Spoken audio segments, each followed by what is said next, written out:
देश के 17वें उपराष्ट्रपति पद के लिए चुनाव की प्रक्रिया अब से थोड़ी देर में शुरू होगी और एनडीए यानी कि राष्ट्रीय जनतांत्रिक गठबंधन और इंडिया ब्लॉक दोनों ने अपनी अपनी तैयारी इस सिलसिले में कर ली है।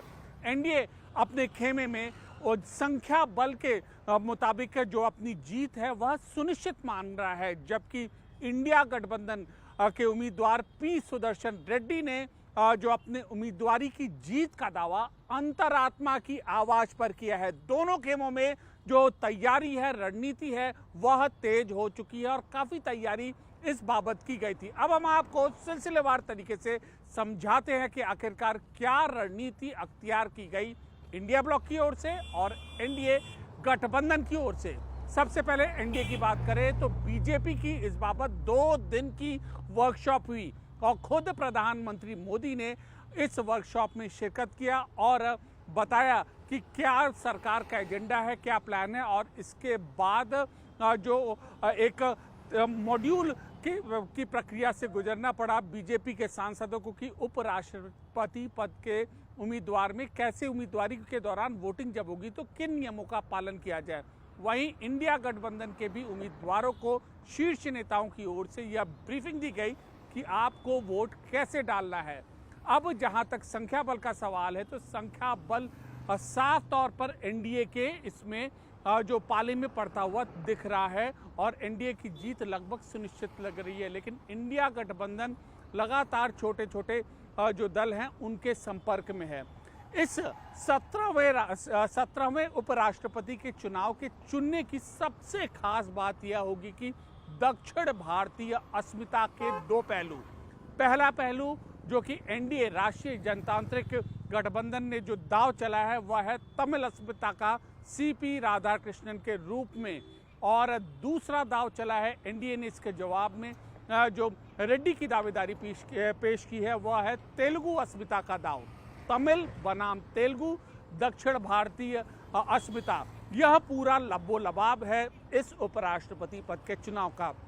अमूमन इससे पहले भी उपराष्ट्रपति पद के चुनाव हुए हैं, लेकिन ये चुनाव इतना ज़्यादा चर्चा में रहा है, इतने पहले उपराष्ट्रपति पद के चुनाव चर्चा में नहीं थे। और वजह इसकी बिल्कुल साफ थी कि जिस अंदाज में, जिस परिस्थितियों में संसद सत्र के पहले दिन पूर्व उपराष्ट्रपति जगदीप धनखड़ ने अचानक अपने स्वास्थ्य का हवाला देते हुए इस्तीफा दे दिया था, उसके बाद यह परिस्थिति आन पड़ी और यह चुनाव की ज़रूरत यह पूरी हुई।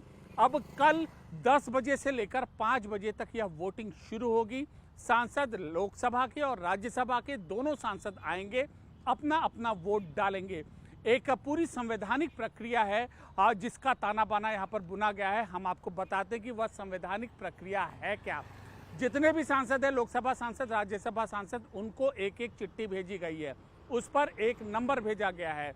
अब जब यह सांसद आएंगे यहाँ पर, कल संसद भवन परिसर में यह वोटिंग होगी, निर्वाचन अधिकारी की मौजूदगी में यह वोटिंग होगी।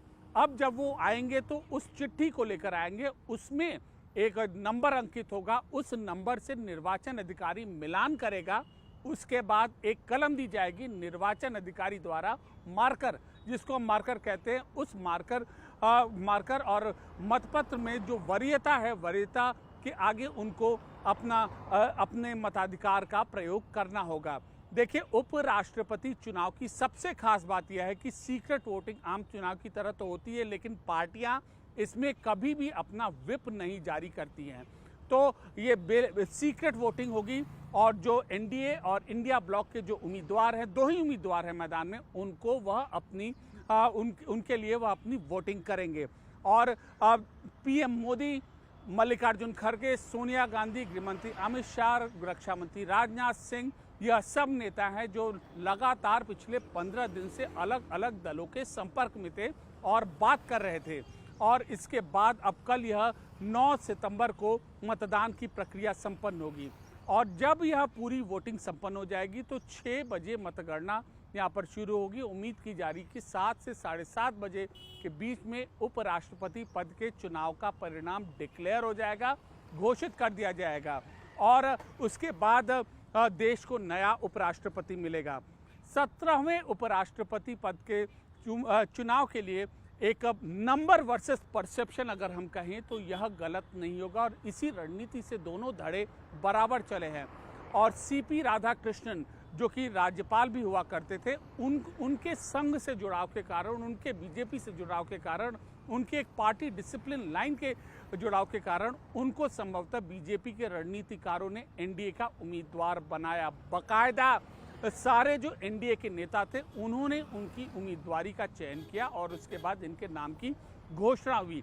सीपी राधाकृष्णन कोयम्बटूर से सांसद रह चुके हैं और एक तरीके से अपनी जो उम्मीदवारी है वह इनके बारे में एक दक्षिण भारत का चेहरा यह पुख्ता करती है। जबकि पी सुदर्शन रेड्डी हैं, वह तेलुगु अस्मिता के मुद्दे पर उनको इंडिया ब्लॉक ने खड़ा किया है। पूर्व जज रह चुके हैं, कानून के जानकार रह चुके हैं, लेकिन उनके सलवा जुडूम पर दिए गए जजमेंट पर सत्ता पक्ष यानी एनडीए हमेशा निशाना साधता रहा है। ये सारी बातें पिछले 15-20 दिनों के दौरान दोनों पार्टियों ने यहाँ पर उठाई।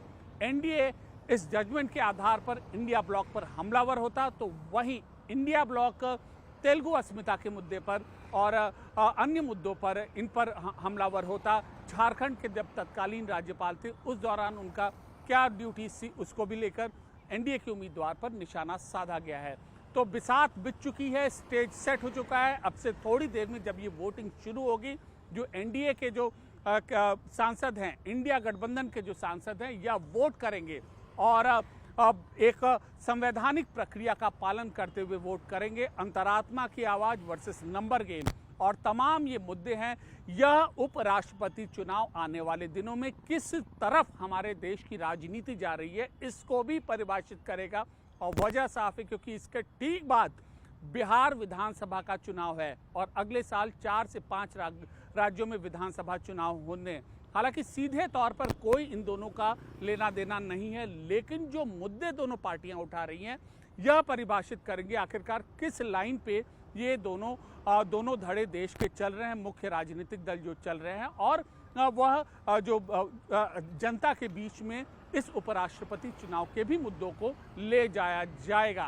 तो बेहद चर्चित उपराष्ट्रपति पद का चुनाव अब से थोड़ी देर में शुरू होगा। 17वें उपराष्ट्रपति पद का चुनाव है। दोनों दलों के अपने अपने दावे हैं।